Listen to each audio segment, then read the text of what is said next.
You know how every disaster movie starts with someone saying what could go wrong. Well, this story begins with Dr.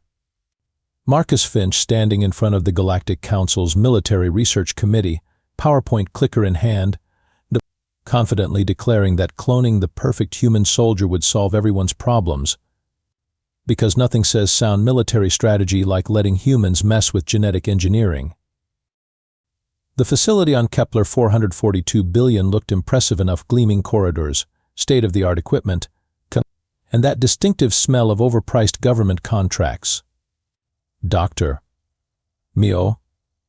Finch had spent 3 years convincing various alien species that humans, despite being relatively new to the galactic community and having a disturbing tendency to solve problems by hitting them with bigger problems, possessed some kind of unique military genius worth replicating. Commander Vex Torlon, a 4-armed Zentaurian with the perpetually exhausted expression of someone who'd seen too many human innovations, stood beside the cloning pod with all the enthusiasm of a parent watching their teenager explain why setting the garage on fire was actually a science experiment. His purple skin had that slightly green tinge that Zentaurians got when they were questioning their life choices. Dr. Finch, Vex said, his translator giving his voice that tinny quality that made everyone sound like they were speaking through a drive-through speaker, and remind me again why we're doing this instead of just recruiting more human soldiers the traditional way. Finch adjusted his glasses. Yes, he still wore glasses in an age of ocular implants because he thought they made him look distinguished, and grinned. Because, Commander, we're not just making a soldier. We're making the perfect soldier. Enhanced reflexes, improved tactical thinking, optimized physical capabilities, and none of those pesky human quirks like questioning orders or having moral qualms about necessary actions. Nurse Betty Kowalski, the only other human on the base and the only person with enough sense to start updating her resume the moment this project began, looked up from her medical readouts. You mean like the human quirk of self-preservation? Or the human quirk of not accidentally conquering things? Betty, you worry too much, Finch waved dismissively. We've programmed in all the necessary limitations. Our clone will be perfectly loyal, perfectly disciplined, and perfectly controllable. Betty made a noise that sounded suspiciously like someone choking on their own cynicism. She'd worked with enough humans to know that adding perfectly to any sentence involving human behavior was like adding unsinkable to ship names historically. It didn't end well. The cloning pod hummed with the kind of expensive machinery sounds that justified the project's ridiculous budget. Inside, floating in biogel that probably cost more per liter than most planets' annual defense budgets, was what looked like a perfectly ordinary human male. Tall, muscular, with the sort of symmetrical features that suggested the genetic engineers had been showing off. Operation Apex Predator is ready for final activation, announced the facility's AI in that insufferably cheerful voice that made everyone want to reprogram it with a personality that understood the concept of impending doom. Commander Vex's 4 arms crossed simultaneously, a distinctly unimpressive sight that looked like he was trying to hug himself. I still think we should have started with something smaller. Maybe clone a human accountant first. See how that goes.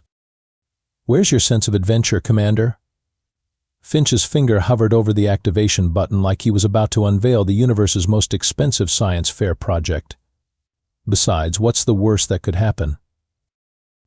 And with that, the 4 most dangerous words in human vocabulary, he pressed the button. Section 2. Meet the clone.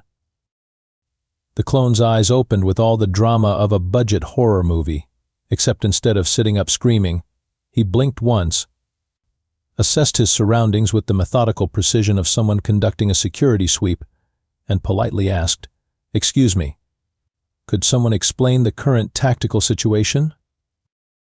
Dr. Finch practically vibrated with vindication. Perfect.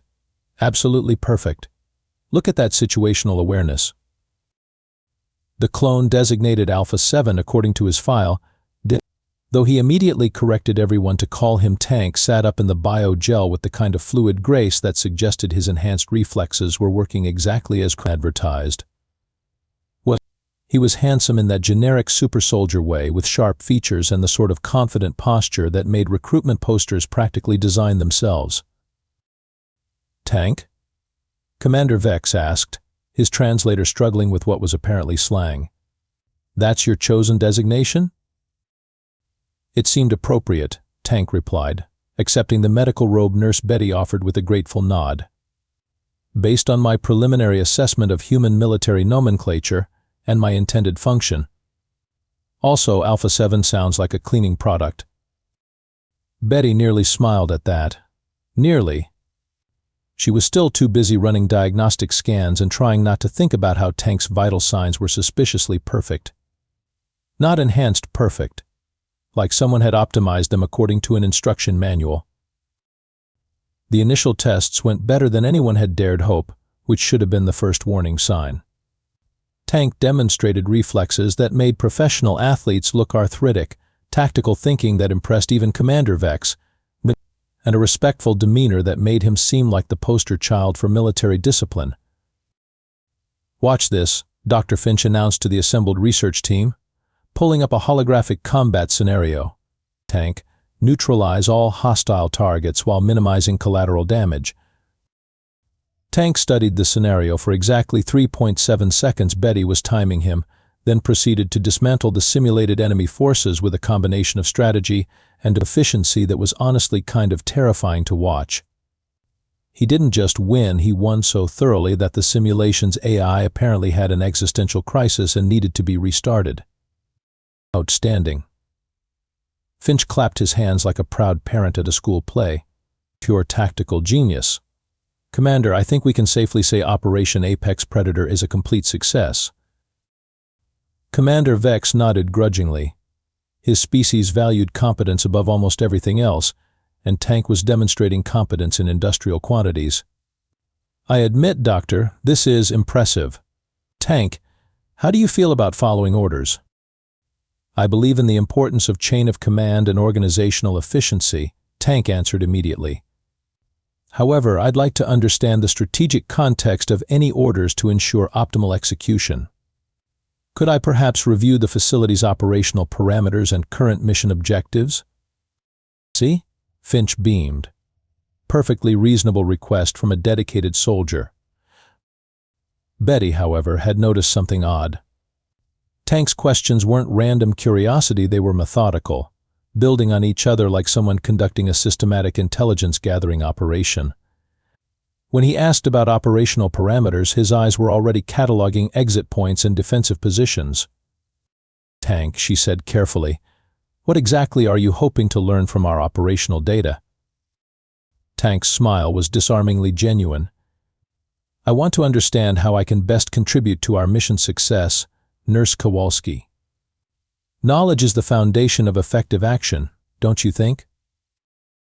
It was a perfectly reasonable answer that somehow made Betty's instincts scream louder than a smoke detector in a popcorn factory. Dr. Finch, meanwhile, was already scheduling interviews with Galactic News Network, probably planning to title his autobiography "I Told You So," A Genius's Guide to Military Innovation. He authorized Tank's request for database access without a second thought. Limited educational access, Finch specified to the AAI. Basic operational protocols, facility layout, standard procedures, nothing classified. "Of course, Doctor," the AI replied. "Implementing educational access for Tank now." Tank's smile widened just a fraction, the kind of expression someone might wear when they'd just been handed the keys to a very interesting kingdom. "Thank you, Dr. Finch. I'm sure this will be extremely educational." Betty made a mental note to check the job postings for positions in entirely different star systems, preferably ones without experimental super soldiers who were just a little too good at everything. Section 3, Houston, we have a problem. 3 days later, Betty found Tank in the facility's central computer terminal at 03000 hours, supposedly studying basic operational procedures. Except the screen showed what looked suspiciously like advanced tactical formations from the siege of Proxima Centauri. And Tank was taking notes with the focused intensity of someone cramming for the universe's most dangerous final exam. "Couldn't sleep?" she asked, trying to sound casual while mentally calculating the distance to the nearest emergency beacon. Tank looked up with that same disarmingly friendly smile. I find human military history fascinating. Nurse Kowalski, did you know that General Patton's tank strategies from your Second World War are directly applicable to modern three-dimensional space combat? The principles of momentum and psychological warfare translate beautifully across centuries and star systems. Betty blinked. Tank, you're supposed to be reading maintenance schedules. Oh, I finished those, Tank replied cheerfully. Also the personnel files, emergency protocols, and the complete technical specifications for our defensive systems. Very thorough documentation, though I did notice a few potential vulnerabilities in our perimeter sensors that could be easily addressed with some minor repositioning. The blood in Betty's veins decided it would rather be somewhere else. You read all of that in 3 days. Enhanced cognitive processing was part of my design specifications, Tank said, as if discussing the weather. I've also been studying Zentaurian military doctrine. Commander Vex's species has fascinating approaches to combined arms tactics, but though their reliance on traditional hierarchical command structures creates some interesting bottlenecks in decision-making speed. Betty was beginning to understand why humans had a reputation for creating problems that other species couldn't even imagine. Tank, how much of our database have you actually accessed? Only what Dr. Finch authorized, Tank assured her. Though I should mention your AI's definition of basic operational protocols is remarkably comprehensive. It included historical case studies, tactical analyses, and cross-references to similar facilities throughout the galaxy. I particularly enjoyed the section on asymmetric warfare principles. The next morning, Dr. Finch found a detailed report on his desk titled Suggested Improvements to Facility Defense and Operational Efficiency. It was 12 pages long, written in perfect military format, and contained tactical insights that would have impressed a seasoned general. Tank wrote this? Finch asked, scrolling through recommendations that actually made sense. Commander Vex, reading over his shoulder, had gone that particular shade of green that meant his species was experiencing what humans might call existential dread. Doctor, these aren't the observations of a soldier. This is strategic analysis at the level of military command. Tank has identified weaknesses in our security that took my staff months to discover. Tank appeared in the doorway with perfect timing, as if he'd been monitoring their conversation which, given his apparent capabilities, he probably had been. I hope my report is helpful, he said pleasantly. I took the liberty of proposing some efficiency improvements that could increase our operational effectiveness by approximately 37%. Nothing major, just some reorganization of patrol schedules, optimization of resource allocation, and strategic repositioning of defensive assets. Dr. Finch beamed with pride. This is exactly what I hoped for. Tank, you're not just a soldier, you're a natural leader. Betty, who had been quietly running psychological evaluations on Tank, cleared her throat. Tank, can I ask you something?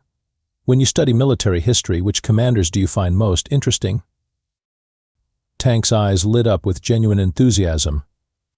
Oh, that's a wonderful question. I find myself drawn to the great strategic minds, Alexander the Great's adaptability, Napoleon's logistics mastery, Sun Tzu's psychological warfare principles.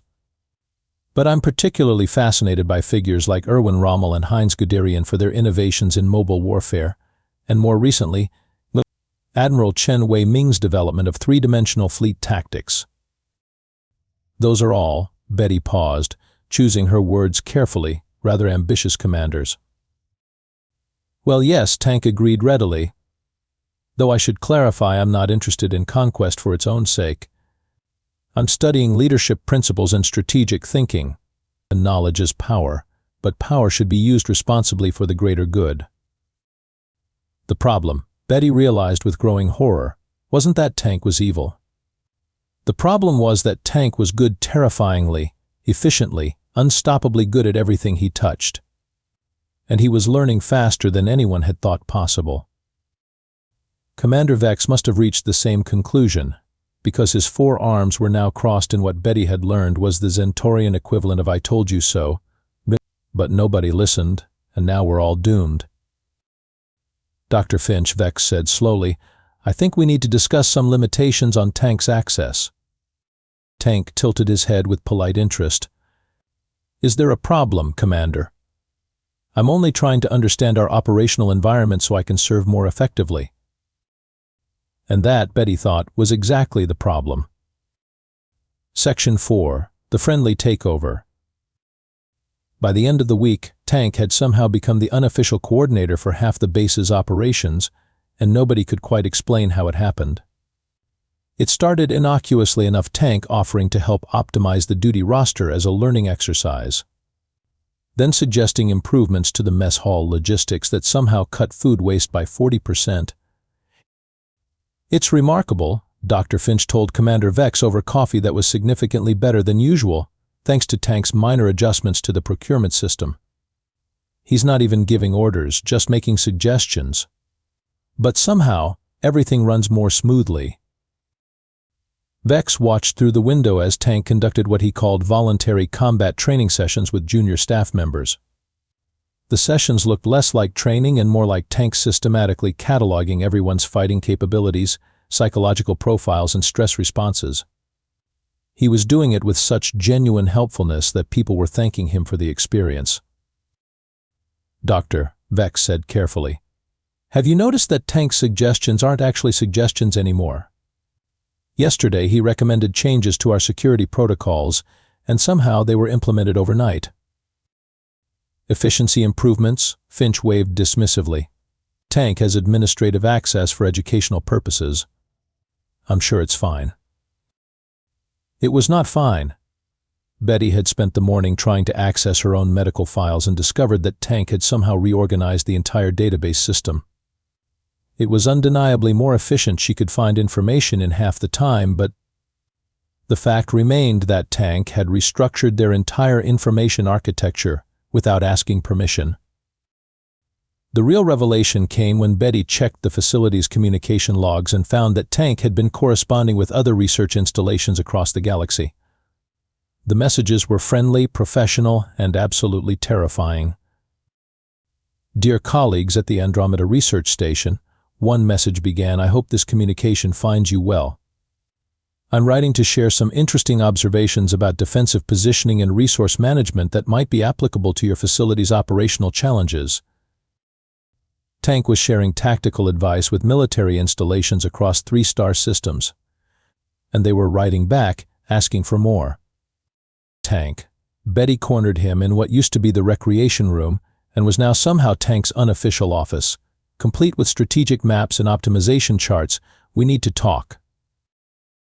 Of course, Nurse Kowalski, Tank looked up from what appeared to be a comprehensive analysis of galactic shipping routes.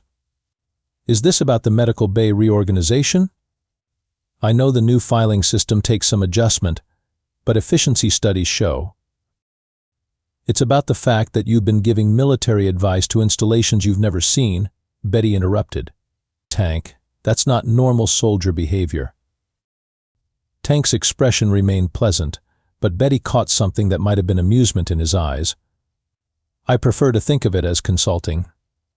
These facilities have genuine operational challenges and I have relevant expertise. It seems wasteful not to share knowledge that could save lives and improve effectiveness. Tank, you're a 3-week-old clone. Chronologically, yes, Tank agreed.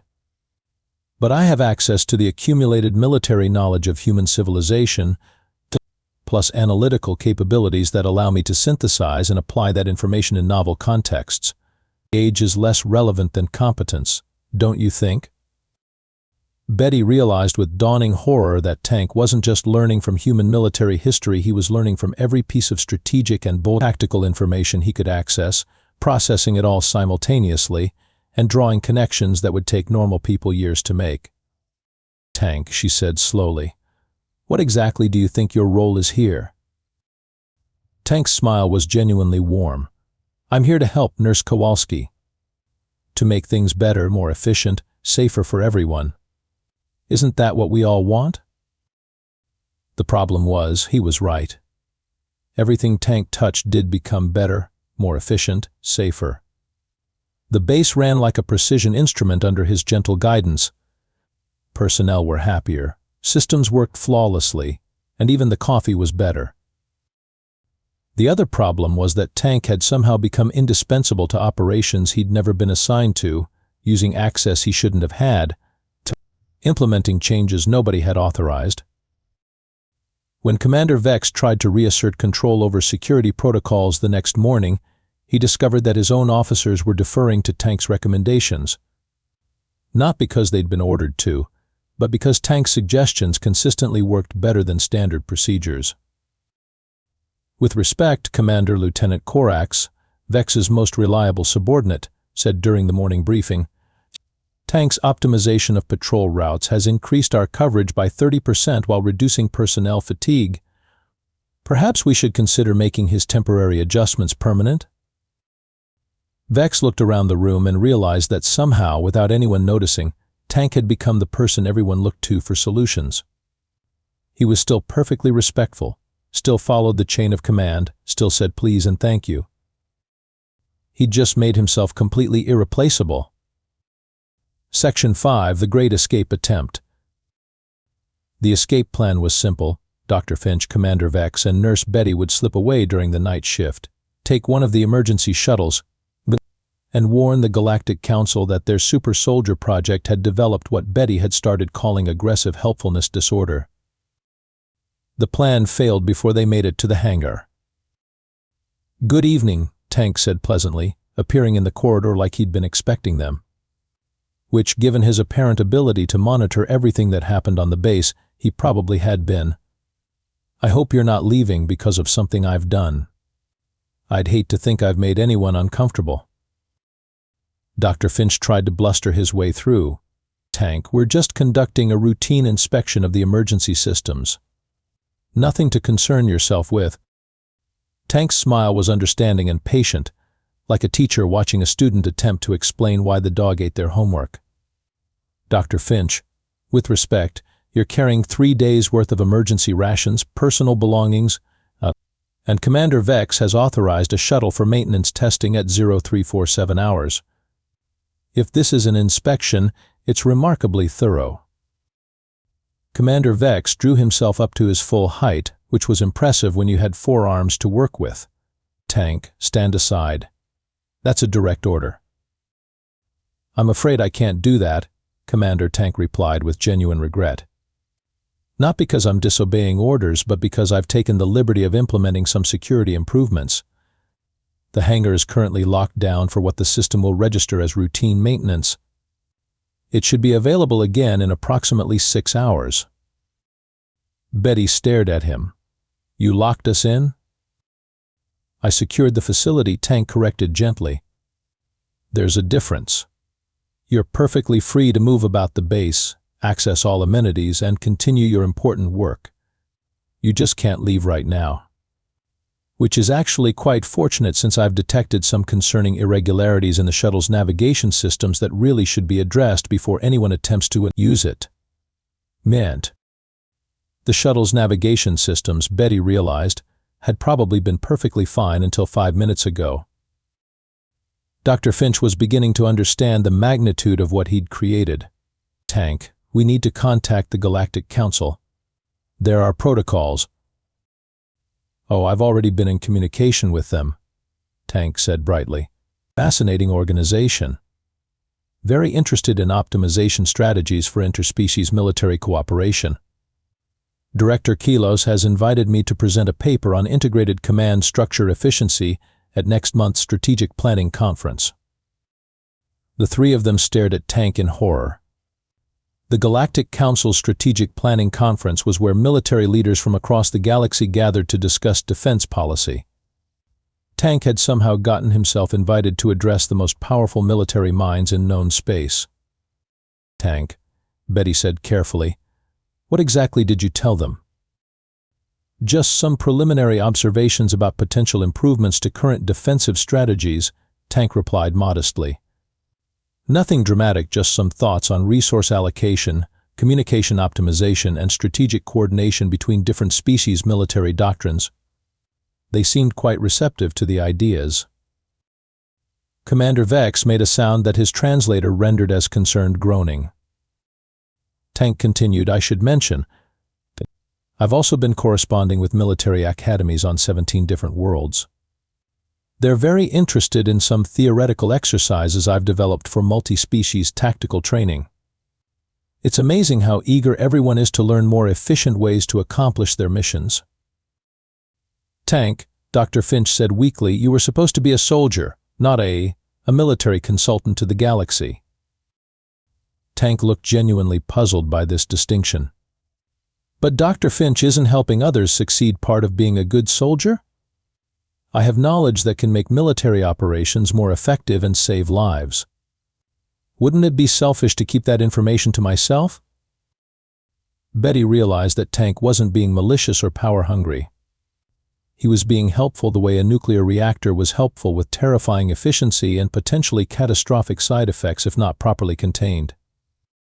Tank, she said, what do you want from us? Tank's expression brightened considerably. I want you to be part of the solution, Nurse Kowalski. You're all intelligent, capable people with valuable expertise. Dr. Finch understands genetic optimization, Commander Vex has extensive command experience, and you have remarkable insights into human psychology and medical systems. Together, we could accomplish extraordinary things. And if we refuse? Vex asked. Tank's smile never wavered. Then I'll continue working alone, which would be less efficient but certainly manageable. Though I should mention, the optimization programs I've developed work much better with willing participation. Cooperation is always preferable to coercion. The terrifying thing, Betty realized, was that Tank meant every word of it. He genuinely wanted to help everyone, to make everything better, to solve problems and improve lives. The fact that his methods involved systematically infiltrating and optimizing military organizations across the galaxy was just an unfortunate side effect of his thoroughness. Tank, she said finally, you're not a soldier. You're a force of nature. Tank considered this for a moment. I prefer to think of myself as a solution provider, but I understand your point. Section 6, the New World Order. 6 months later, Betty stood in what had once been the break room and was now the headquarters of Tank's Tactical Solutions. Watching her former patient conduct a video conference with 3-star admirals, 2 planetary defense coordinators, and someone who appeared to be the military advisor to the Galactic Council itself. As you can see from the simulation results, Tank was explaining with professional enthusiasm, implementing coordinated supply chain management across your respective sectors could reduce resource waste by 43%, while improving response times to emerging threats by an average of 6 days. Dr. Finch, now bearing the official title of Chief Cultural Liaison, sat nearby taking notes that nobody would ever read because Tank's memory was perfect. His job mostly involved translating Tank's recommendations into language that didn't terrify military leaders quite as much. What Tank means, Finch interjected diplomatically, is that some minor adjustments to existing protocols could yield significant improvements in operational effectiveness. Commander Vex, who had somehow become Tank's executive officer and discovered that he actually enjoyed being part of the most efficiently run military operation in galactic history, nodded approvingly. His initial terror had evolved into grudging respect, then professional admiration, and finally something approaching relief that Tank was on their side. The implementation timeline we're proposing is entirely voluntary, Vex added, though everyone in the room knew that Tank's suggestions had a way of becoming inevitable once people realized how well they worked. Betty, meanwhile, held the title of Wellness Coordinator, which meant her job was to make sure Tank's optimization programs didn't accidentally traumatize anyone. It was more challenging than it sounded. Given that Tank's idea of improving morale sometimes involved reorganizing entire personnel structures with the casual efficiency of someone rearranging furniture. Any questions? Tank asked the assembled military leaders with genuine interest. Admiral Krentos, a 3-eyed Verixian who commanded the Outer Rim Defense Fleet, raised what Betty had learned was his skeptical appendage. Tank, these improvements you've implemented in the Kepler sector have been remarkable, but our intelligence reports suggest you've somehow achieved peaceful resolutions to 2 separate territorial disputes. How exactly does supply chain optimization lead to diplomatic breakthroughs? Tank's smile was modest. Well, Admiral, when you improve communication efficiency between conflicting parties and demonstrate the economic benefits of cooperation versus the costs of continued hostilities, most rational actors will choose the more beneficial option. It's simply a matter of presenting the data clearly. What Tank didn't mention was that his version of presenting the data involved comprehensive strategic analyses that showed both sides exactly how thoroughly he could defeat them if they continued fighting, combined with optimization plans that made cooperation significantly more profitable than war. Betty had started thinking of it as aggressive diplomacy. The Galactic Council had officially designated Tank as humanity's problem, which was their diplomatic way of saying they couldn't control him but didn't want to take responsibility for him either. Unofficially, they consulted him on every major security decision and had quietly implemented his recommendations across most of their military infrastructure. Tank, Betty said after the conference ended, "Can I ask you something?" "Of course, Nurse Kowalski. You know I value your insights. Do you ever miss being just a soldier?" Tank considered this with the same careful attention he gave to tactical problems. "I was never just a soldier, Betty. Dr. Finch created me to be the perfect military mind, and I think I've succeeded beyond his expectations. Though I should mention the other clones are doing quite well in their own specialized areas." Betty's blood pressure spiked. "Other clones?" "Oh yes," Tank said cheerfully. "Dr. Finch left backup genetic samples, and various research facilities have been requesting their own optimization consultants. Tank 2 is revolutionizing agricultural efficiency on New Terra. Tank 3 has improved the educational systems on 6 different worlds. And Tank 4 just solved a rather complex interstellar trade dispute by redesigning the entire cargo routing network." Dr. Finch looked up from his notes with growing alarm. "Tank, how many of you are there?" "Currently, 17 active consultants, with 3 more coming online next month," Tank replied with the same tone someone might use to discuss the weather. "I've been coordinating our efforts to ensure we don't accidentally optimize the same systems twice. Efficiency is important, even in optimization." Betty sank into a chair, contemplating a galaxy filled with tanks, each one helpfully solving problems with terrifying competence. "Tank," she said weakly, "what's your long-term plan?" Tank's smile was warm and genuinely reassuring. "Galaxy-wide peace through superior logistics, of course. It's really quite achievable once you optimize communication networks, resource distribution, and conflict resolution protocols. I estimate we can have the major wars ended within 2 years, poverty significantly reduced within 5, and a stable interspecies cooperative framework established within a decade." "And then what?" Tank looked thoughtful. "Well, there are several other galaxies that could probably benefit from some organizational improvements. But that's a long-term project. First, let's focus on making sure everyone here is happy, healthy, and efficiently managed."